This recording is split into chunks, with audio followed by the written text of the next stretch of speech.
Hi everyone, Michelle Markey with Medina Domestic Arts Studio. And yeah, some of you may find this very familiar.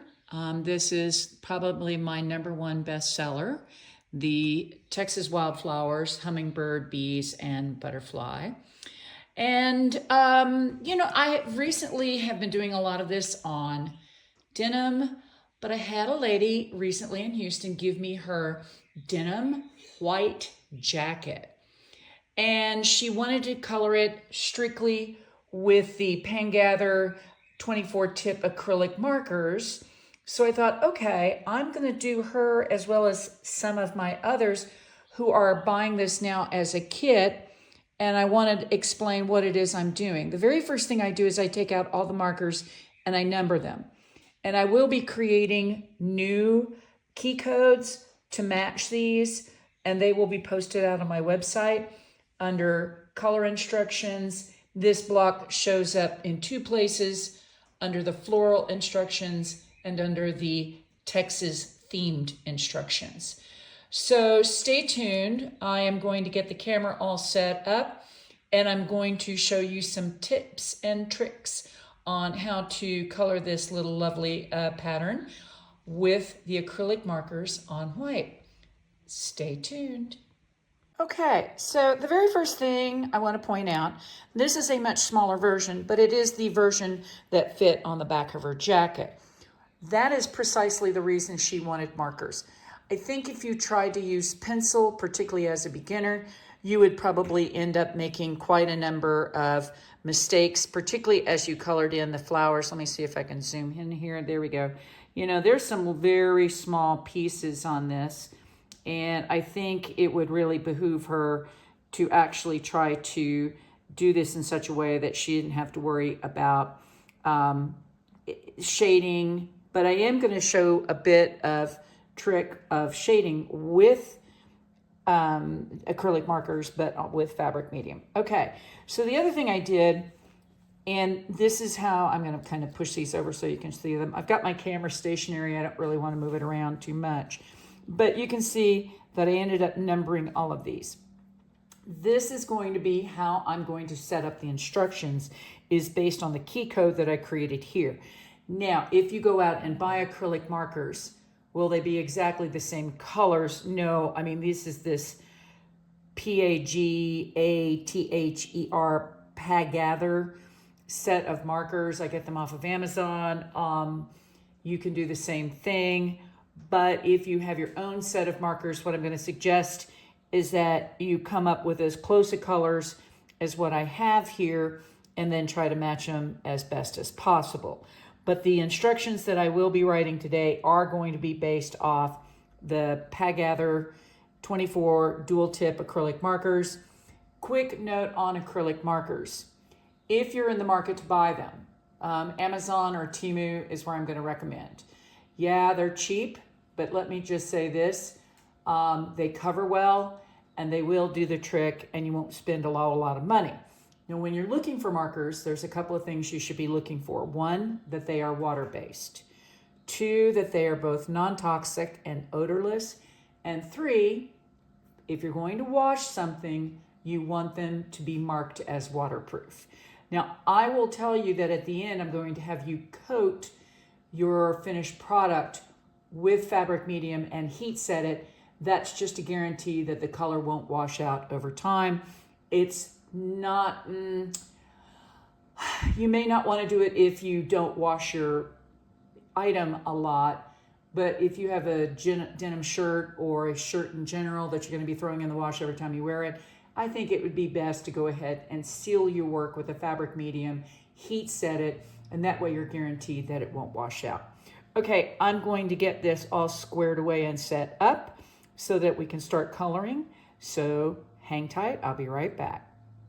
Okay, so normally I would say you start up top and you work your way down, but I'm going to be bouncing around this block. Oh, I wanted to point out something. This is stitched, but many of you have purchased the same pattern in a DTF iron-on transfer. By the way, DTF stands direct to film. just know that it is an iron-on transfer. I've got plenty of other YouTube videos out there about DTFs. You can go watch them if you're curious about these.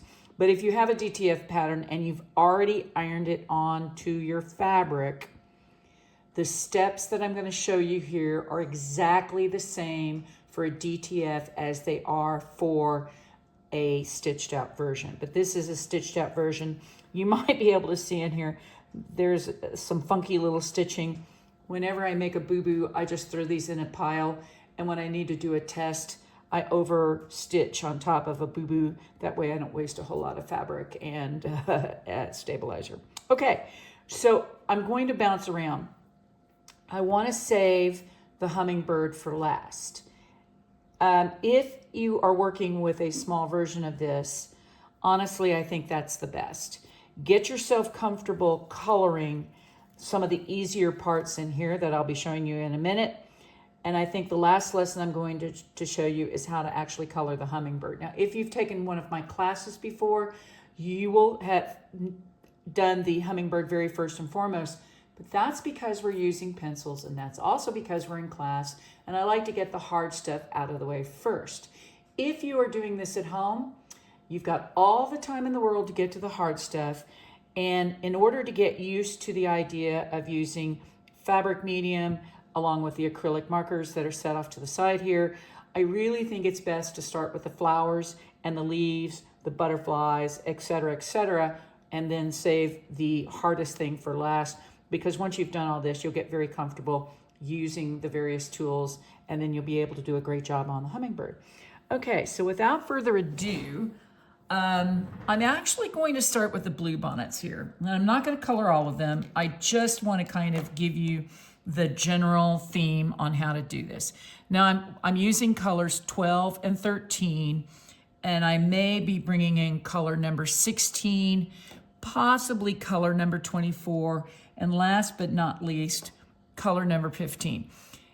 If you're going to put bling on this, these don't matter. All you want to do is color them blue, because the bling is going to cover up all the blue bonnets anyway. All you want is some background color. But if you are not going to put bling over your work, I'm going to show you how you can come in here and add some additional kind of artistic talent to this to make it really look good. I'm actually going to step back one more time. I'm actually going to pull the number 20 and then number 8. Now, this is an argument that I get in my classes all the time, but hey, it's my video, so I'm going to make them like I want. So if you notice a blue bonnet when it's just first coming out in color, the tips are usually kind of a yellowish green. So with number 20 and with the smallest tip, by the way, these do come in 2 tips. Let me show you fine and brush. If you've got a large area like the hummingbird, you can use brush, but I prefer the fine just because it gives me a little bit more control.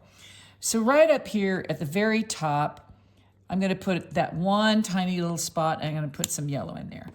Then I'm going to take the green, the light green one, and just kind of come into the yellow. And when I come into the yellow, I basically just kind of cover it up. Now you see what that does. You've now got kind of 2 different colors, and to me, that's what a blue bonnet looks like when it's very first at the tip, about ready to open up the rest of the petals.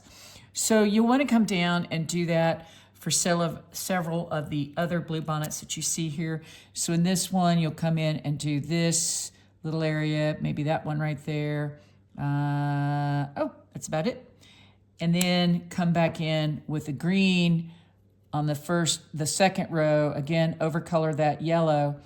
Now what I'm showing you here is right off the bat how you can shade.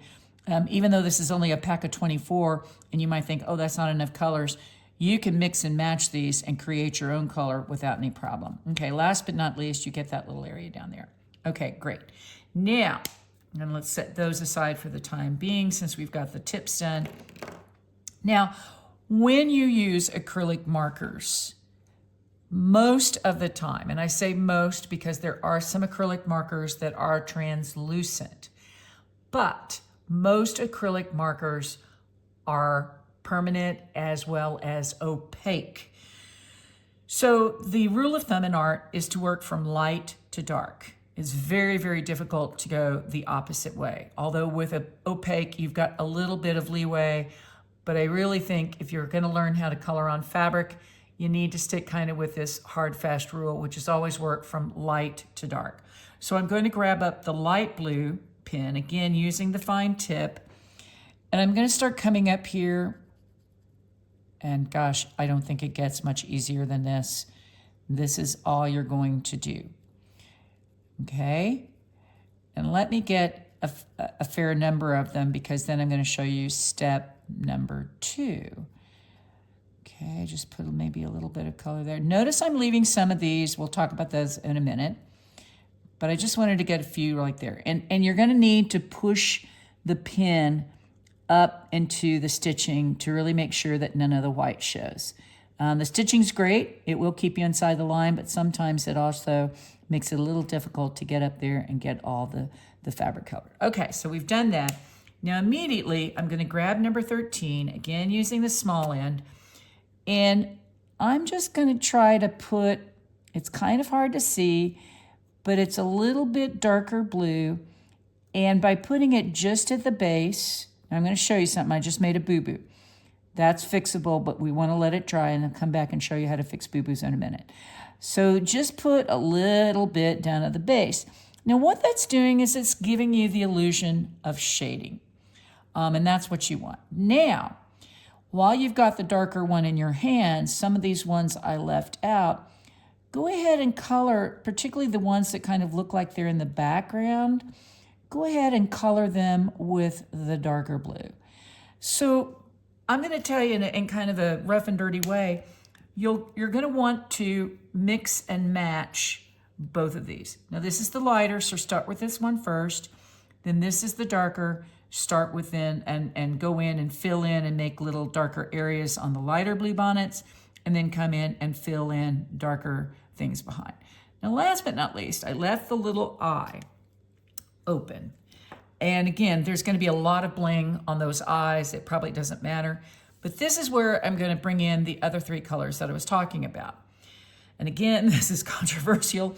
Every time I do class, I hear different things.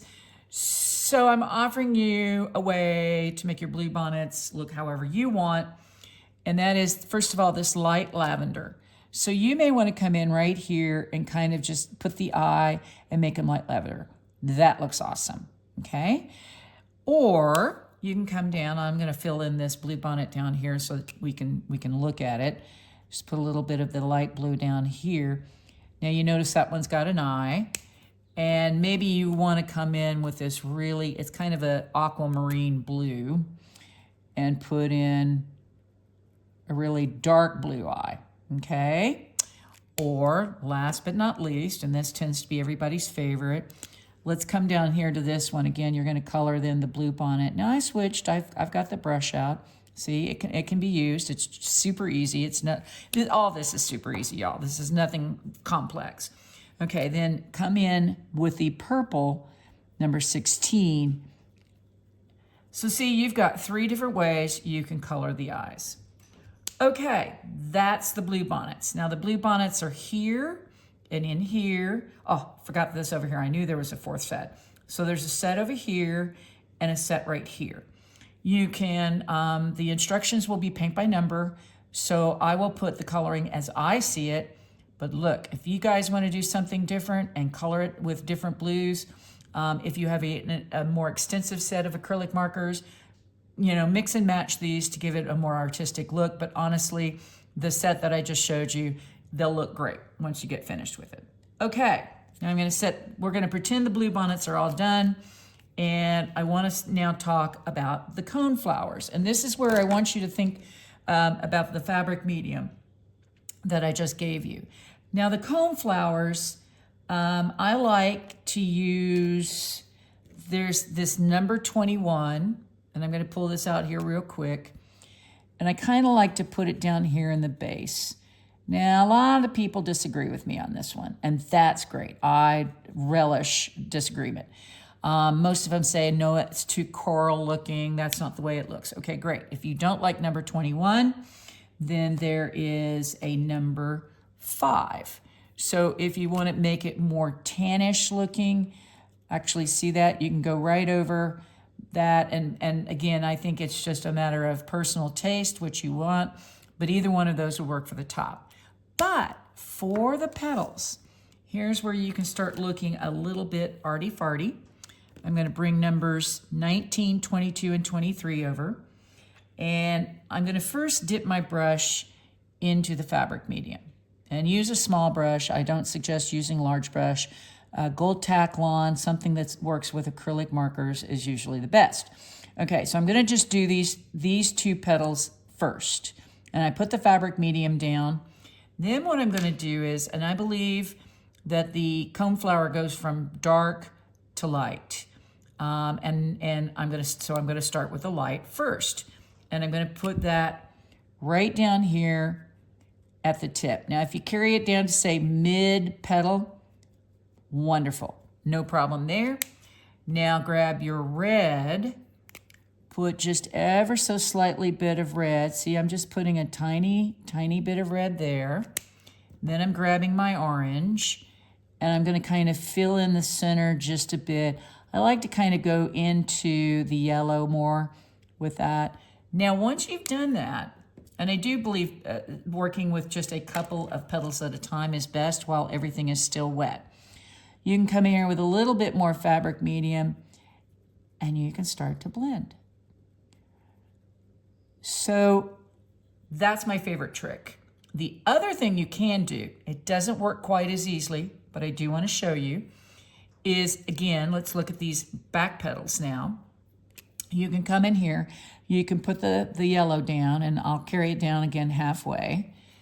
Come in with the red, put a tiny bit of red here at the tip, and then come in with your orange in the center. Now there's no fabric medium down, but while the acrylic paint is still wet, you can then go over it, and you can also get a bit more blended. Now you'll get a better blended effect the way I first showed you, which is put the fabric medium down first, then color and blend, but you can also do it there as long as you only work 1 or 2 petals at a time so that you don't let these acrylic markers dry out. These acrylic markers can dry out literally in under a minute, particularly if you're a dry climate. Now in Houston, well, you may go 2 minutes before they dry out, but eventually they will dry out, and that makes blending virtually impossible. So do bear that in mind. Okay, now that we've done that, I want to talk about some of the greenery. Now there is a ton of green in here. And so, and there's really only, frankly, there's really only 2 colors of green. This one can be considered green, but we're going to save this for the hummingbird. So you've only got really 2 colors of green, and that does limit you a bit. However, what I do want to do is bring in a bit of the number 5 that we used earlier on the coneflowers, because I think with these coneflowers, what you can do is you can overcolor the stems, and this is what I'm going to just show you right off the bat. So let's say you come in here and you color that stem with that tan, immediately pick up, and I don't think it matters which green, but we'll use the darker green, and you can put a little bit of that darker green. And what that's going to do for you, it's going to give you a more sagey look. So those 2 colors play very well with each other. So again, that's number 5 and number 6. So color all your major stems, even the bluebonnet, because again, you don't have a ton of colors. You want your stems to look darker than what you're going to end up doing with the leaves. And then, of course, the bluebonnets are going to be nice and bright and blue. So again, you don't have to really worry about that. But because there's so much green in here, you need to do something to break it up. Now, I'm also going to bring over color number 19 and color number 20. Now, this is where, again, a bit of artistic license, I think, comes into play. So what a lot of my students do, and I'm learning this from them. I always like to learn from my students. And a lot of them on these kind of rounded leaves treat them more like if they were dried flowers and they ended up putting in some kind of dried flower that probably doesn't really exist, but it really looks good with the grouping. So again, I'm going to put the fabric medium down. Don't worry if you do have stuff on your paintbrush from time to last. Now's the time to wash it out. Don't be like me and leave your red in there. But notice I'm putting the fabric medium down in all the red around areas. Well, at least down to that one. You do have some right there and some right there. All right, I'll go ahead and finish them. A little bit right there. Okay, here's what I love what my students have done in the past is they grab number 20, and I work with a larger petal right here, and they just put ever so slightly tiny bit of yellow. And now because these are all wet, you could go in and do them like I did. And you probably don't want to do too many more than that. Then they come in with a little bit of number 19, which is just a slightly darker gold yellow. Put a tiny bit there. Just a tiny bit, not a lot. Then the number 8, the lighter green, carry basically that all the way down to the end. Actually work it up into the yellow. You can see how I'm doing. I'm coloring into the yellow. And then drag the green up into the yellow. So it makes kind of just a different type of little leaf. And you know, this is the other thing people do too.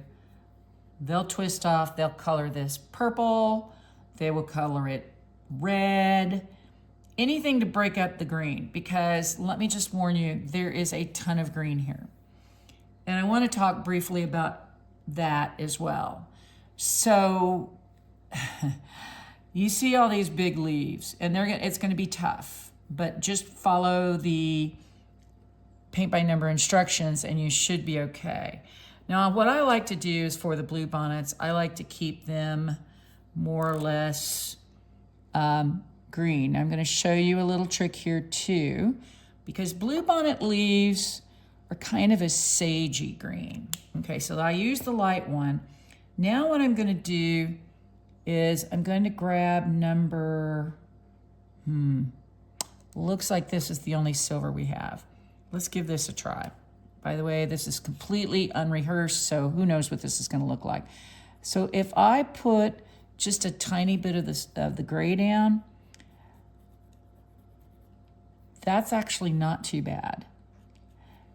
So you want kind of a gray-green, and then if that's too much for you, then come back in, put a little bit more of the light green down. And again, just keep doing that. As you can see now, that's a completely different color, and it's toned it down a bit and made it more closer to what a leaf that's a bluebonnet leaf rather than that. Now, let's talk about the coneflower. And you've got this very Kelly green, which this is my only beef with the set here. I'm not a big Kelly green girl fan. So we're gonna come in here. I mean, it's not bad.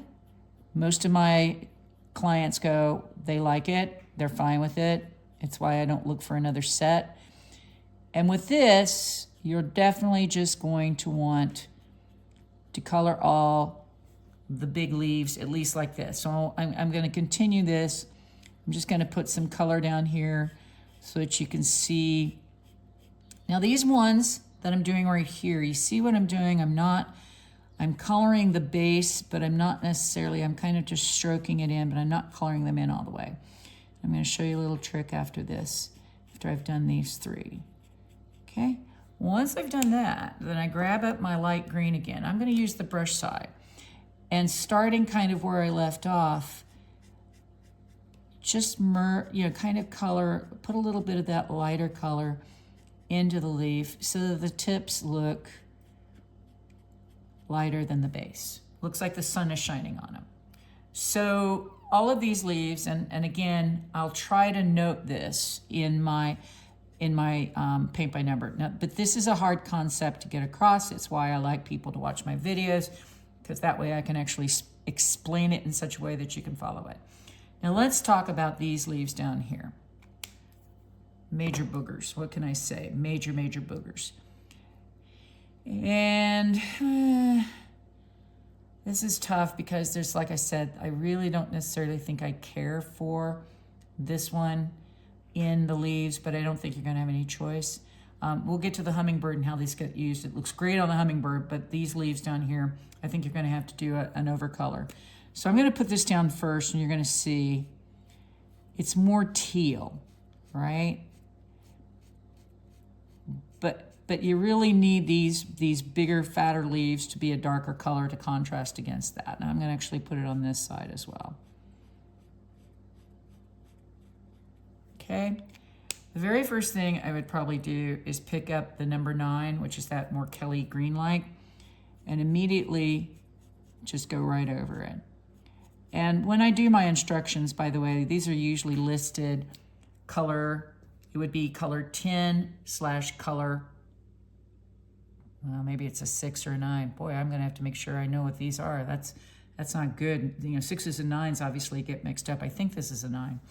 Anyway, when you do that, then you basically create a new color. And that's what you're going to be doing here on these larger leaves. So again, when I have a number that shows a number, say, oh, let's call it 9. Yeah, because this is 8. So I'm sure this is how it is. So let's say I have down here on my instructions that this is number 9, and then all of a sudden you see number 8. This is the process that you're going to do there. On this one, and even these leaves up here, if it says number/number, it means you'll color with the first number and then overcolor with the second number, like I did just right there. Okay, so that's the leaves. I'm not going to color all of these now. This is what the paint by number instructions help you do. But what I'm trying to accomplish here is to show you how to get this so that it doesn't look too cartoonish, that it looks like all one single color or 2 colors, and that you have some artistic stuff going on. Okay, real quick on these little, we all refer to them as wine cups in class, and I want to bring over the yellows and pinks. Now, this is probably my favorite. Let me get my brush kind of really, sorry about the arm reaching across. Again, I'm filming this kind of live, and I'm just going to post the video just like this. I don't have time to edit right now. I am trying to get ready to go to a show, and I need to spend my time out in the studio, but I did want to get these done before I sent this off. Okay, so I'm putting fabric medium down first, okay? Being pretty generous with it on these flowers. Now, the thing I want to color in most right off the bat is this bright yellow. This is number 20. And I just like to put a little bit in the centers. You know, we've all seen these flowers, these wine cups. They have a tiny bit of yellow, and just kind of get it. Don't let it go beyond the stitching, but just kind of make a little circle of yellow all the way around. And I don't know, you can use the darker ones, maybe mix and match them on this. I'm actually going to set that one aside. I don't think I really want it. Now, let me look at which one of these is the darker of the 2. Okay, that's kind of a rosy color. And this one, oh, this is tough. This is where you have to make kind of an artistic decision, and I'm going to bring in the red. And I'll show you what I'm going to do here. I'm going to put a very, very small just outline of red like this. I'm going to do it on the first one to see if this works. And if it does, then this is how we'll color the rest of it. Then I'm going to come in with number 18 right underneath that red. Do that. And then last but not least, with number 17, follow the outline, not mixing it with, so this is the darker. All right, that helps. So I'll do it differently on the next one. So it'll be 23, 17, and 18. But while it's here and while this is still wet, just merge the 3 pinks and reds together, just like that. Try not to get the color into the flower center. Leave that yellow. Leave that yellow. And that looks great. Actually, I'm quite pleased. Woohoo. So let's do this once again. This time I think I'll use the brush end. It might be slightly easier to get just enough red. I'll put that one aside, pull up the kind of more fuchsia pink one. Again, run it along the edge. Last but not least, bring out the pink and do it just like that. If you don't get it all the way, don't worry, because when you go to scrub, and you notice, see, I'm scrubbing very little. I'm just scrubbing out the difference, maybe bringing a tiny bit into there. And there you go. That looks great. Wow. There's a tiny bit of white here, so I'm going to take the risk of bringing ever so slightly the pink, just a little bit, down to the yellow. But again, try not to cross over into the yellow. So you would do that all the way around for all of the petals, and then you would go in and do these petals as well. Okay, so now you've learned how to do everything for the leaves. You know the blue bonnets, the cone flowers, the wine cups, whatever these you want to call them. You know how to do the stems. Let's talk about the bees and the butterfly. Now I tell people when they do this in class, they always say, Michelle, there's no instructions for the bees and for the butterfly. And I say, yes, this is your final exam. Pick your own colors. And I will continue to say that for anybody who buys my kit. By the time you reach this point, you've now done a lot of this. But this is where you get to choose your own colors. Color it however way you want, okay? I mean, if you want to bring in some of the more of the purples and blues, do so. There's 24 colors does give you a decent range. But what I really want to talk about are the bees. And I want you to follow this order as best as you can. You're going to grab up number 1, which is black. And please use the smaller tip.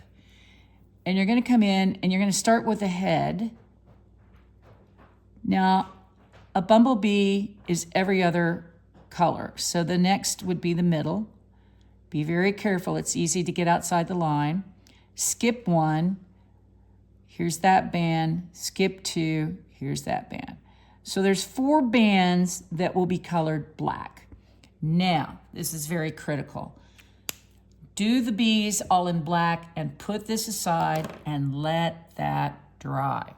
Because if you were to bring out this yellow, which are the next colors in the bee body, the black is still wet and it will bleed into this yellow and you'll have a big mess on your hands and you will not be happy. So let the black completely dry, and I say 15-20 minutes. That way you're guaranteed that it will be dry and you can come in and put the yellow and that will really stand out. Now, if you do not have a clear gel pen that's, many of you have probably heard, I like to use the Jelly Roll Stardust Clear Glitter Pen for the wings. If you don't have that, the number 14 is kind of a silver, and I like to come in and put just a little bit of silver all in his wings, or leave them blank. Just leave them clear. But you can tell the silver does a pretty good job.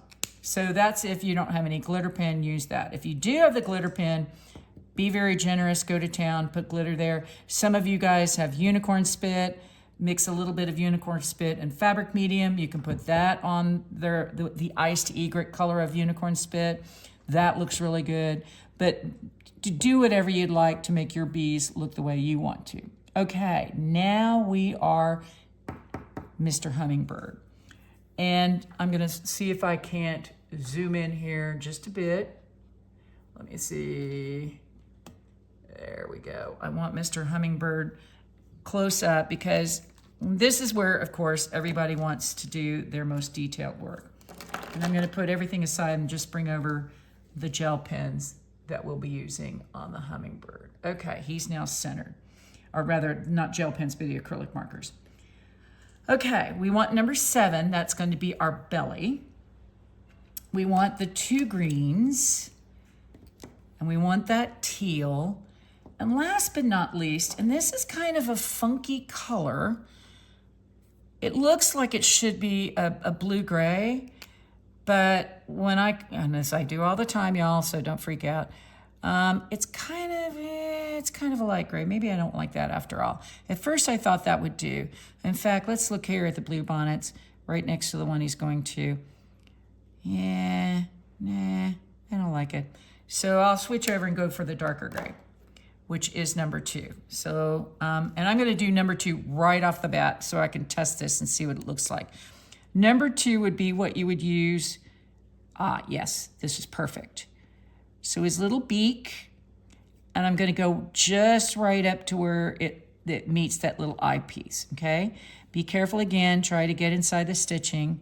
Then his little eye, put a little bit there. Now put that away because we will be using this for the tips of the wings and the tail feathers, okay? So the very first thing you want to do, and again, I'm going to stress this about the fabric medium, this will make the Hummer look so much better if you will do this. Just in his little belly area, and I'm showing you where to go, so please just kind of follow along. Okay, I'm stopping right there, kind of where it slightly bends, and I'm stopping. I'm just trying to go from this point and kind of make this little area and get that wet with the fabric medium. Do not do any of this. All I want right now is this little area, and I want to come down here and do it here too. My Hummers are here, by the way, so I've been watching them. I'm a Hummer fanatic, so I like to follow them carefully to see what they look like. Now, what you're going to do with number 7, you're first just go ahead and color in this area here. Now, this is very important. I want you to put just a circle like that inside the wet area. Then immediately grab your brush and start blending that out to the point that by the time it gets out where the fabric medium is, you can barely see the color. A hummingbird's belly, the ones at least that are in Texas for the most part, is really almost a cream. Now, if you can tell you don't have any color up here, which I don't, put ever so slightly, maybe a little bit of color there, and I don't see any color here. Put a little color there, maybe just a slight bit like that, okay? So you can see that, and again, blend this color out. Now, I am not going outside of the area where I put my fabric medium, but you can see it gives you a nice blend. Very subtle. It's not as strong as this color is when it goes down, and it helps spread the color around. But I still have this edge where I have no color, which is what I want. So now, the next thing you're gonna do is you're gonna grab your number 8. Now I'm gonna color this entire thing because I want everyone to see how this is done. So number 8, again, I think I'm gonna use the brush. So I think the sun is shining down on his little head. So I'm gonna put, and on his front wing. So I'm gonna put a lot of this light green all the way to the tip, making sure I get my brush right up against there. No fabric medium, by the way. Notice I don't have any fabric medium. Kind of bring it down into the stitch area a bit. And then bring it down his little body to right about there, okay? So that's it. You can put number 8 aside for the moment. Then you're gonna bring up number 9. And number 9, what you wanna do is you wanna start coloring and kind of come into, if you get too much, don't worry about it. We can always go back and add more. Now remember, we wanna save his throat for the colored part of his throat because our little guy here is in fact a guy. And you wanna just keep his neck as clean for the color as possible. Now I'm bringing the medium green kind of down into the tail feathers. Okay, you see that. And notice, make sure you get it. I'm coming down about halfway down the tail feathers, okay? Now back here, what I want you to do is right here in the middle, I want you to put the green right there, okay? All right, and oh, I don't know, let's just do a tiny bit right here. If you really want to get arty-farty, go ahead and put a little bit just right there. Ah, this is coming along nicely, okay? Last but not least, actually probably not last, we still got the gray to put on, but of the greens, the very first thing you want to do is this area right here, color that in and meet the previous green that you had just put down. Okay? Ah, that looks outstanding, y'all. That really does look good. You may even want to put it right here along the neck, kind of maybe a little bit more in the body. Just kind of gives a little bit more shading. I like to put it right here under his little eyepiece. Now, some people like the lighter green. This is your choice, but I like the darker green, okay? Now, down here, we're gonna put just ever so slightly bit of the darker green into the tail feathers to where the tips of the tail feathers are the only thing that is there. Now, one of the things I want you to notice, yes, it does form kind of a band. So what you want to do on each one of the tail feathers is bring on this side of the center, bring the color up slightly more on the right-hand side, and then over here, bring the color up slightly more on the right-hand side. Just doesn't, again, make it look too cartoonish. All right, last but not least for the Hummer before we do the neck is gray. Now, everybody kind of says, oh, I don't like gray. Great, if you don't like gray, take this darker green and carry it all the way to the tips. Nobody is going to care. But what I like to do to stay close to where they look is I like to take this gray and just right at the tips, fill in just the tips. And if you don't get it all the way, that's okay. We can come back in with the green and fill in some more. But just the tips of his little, and make sure again, get that brush right into the stitch line right at the very, very end. And then likewise here. Okay. And this is just really very easy. You don't have to work very hard at it, but it is definitely a process you want to follow. If you want your Hummer, maybe just a slight tiny bit right there. Oh, that looks good, good, good. Then last but not least, do the tail feathers in the same way. Again, bring that left side, right side up on the right-hand side of the feathers, and then the same thing. The center, you can just kind of fill it in right there. Okay, and then again, longer on the left-hand side, shorter on the right. Kind of follow the stitch line on the left-hand side, and there you go. So that's how you color the hummingbird with acrylic markers. I think that looks great. And you've managed to keep the two colors here distinct. That's good. Now, I'll be frank with you. Some people are going to look at this and they're going to say, oh, I don't think it should be so light. Great. Do yourself a favor. If you don't like how light this is, dip your brush in the fabric medium, put it over the light area. Please leave his head. It really does look so much better when his head has got a little bit of light. But if you don't like it on the wing like that, come in here, put the fabric medium down, then you're going to grab number, I believe, yes, it's number 9. Put just a tiny bit, I'm just kind of slapping it down, and then take this, and you see how nice that looks? Now you've taken some of the starkness out. You can even do it here. See where I've left some white? You can come in, put a little bit of fabric medium down, right? And then just come back in with a little bit more of that green and blend it into the charcoal. Oh, that looks good. That looks real good. In fact, you know what I'm even going to do down here? Let's get real clever. let's put a little bit where the darker green and the mid green meet, okay? And then again, slap some color down there. Don't need a lot. And blend the two together. Really what this is doing, it's picking up any of the white and it's then getting rid of the harsh line that you have there. That's wonderful. I'm ecstatic. It makes me very, very happy to see this. Now, let's go ahead and do the throat. What I like to tell people with the ruby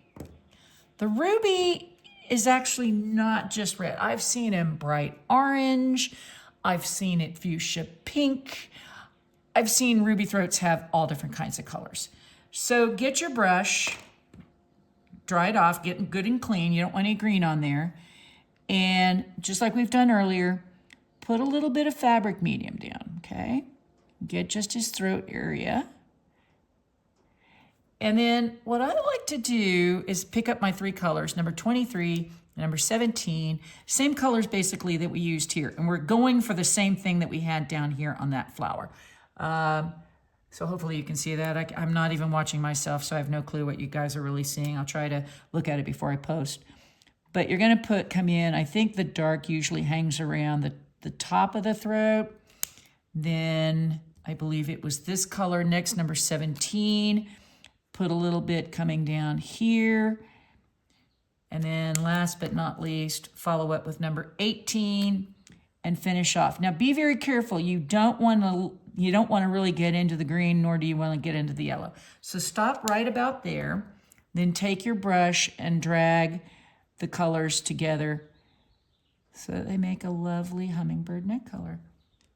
Voila, there you go. So that's it. There really isn't any more to that except for a couple of follow-ups once you've gotten this all colored. Now, you're going to want to let everything dry. And I believe I made a couple of boo-boos, so I'd really like to show what you do in case of a boo-boo. Now, believe it or not, you have a built-in boo-boo pin in your acrylic marker set, and that is the white acrylic marker. Now, let me see if I can shift this in such a way. Yes, I believe you can see there's a little tiny bit of green right there. So all you're gonna do is take the smallest tip and just cover over really lightly. Now it may take you 2 or 3 tries. When you put the first coat down, let it dry completely, then come back over and put another coat. About 5 minutes in between each one. And, go all the way around, you can do that. Now, let's say, and I'm gonna show you this on my leaf so we can see how this actually looks. Oh no, we'll do it up here. So you see where I put that gray, and you're gonna say, oh, that looks horrible, I don't like it. You can do one of 2 things. You could go over, I'm gonna split this in half, you coat it in white, let that dry, and then go over it with the blue. But here's the beauty of acrylic markers. We're gonna pick up that original blue and work on the left-hand side of it, and just color over, and because these are opaque, it covers that up. So that's it, that's great. Now, once this is all dry and you've corrected all your boo-boos, couple of things here real quick. This is the point where if you're going to put your bling on, and the bling instructions are in the paint by number, you're going to go ahead and do that now. So if you're planning on blinging up the blue bonnets, again, don't worry about coloring them super neat, because the bling this is the blue bonnet bling you can see right here on top. There's the red for the Hummer. You're gonna, truly what I tell people is, I love to use bling to cover up all my mistakes. So that's what you're going to wanna do, is go ahead and put the bling down. So after you've done the bling, and be sure to watch my video on bling. I'll tell you real quick. You're going to place the bling down with a pair of tweezers, and you're going to put it all over. You're then going to get your iron. Note I said iron, not a heat press, none of that. You can do this with a home iron. Get it good and hot, cotton setting. I like to work in 3-inch areas or small areas. Put all the bling down in this one area. Put a piece of parchment paper. I like parchment because you can see through it. That way you can see if you're moving anything. Put that down over your bling.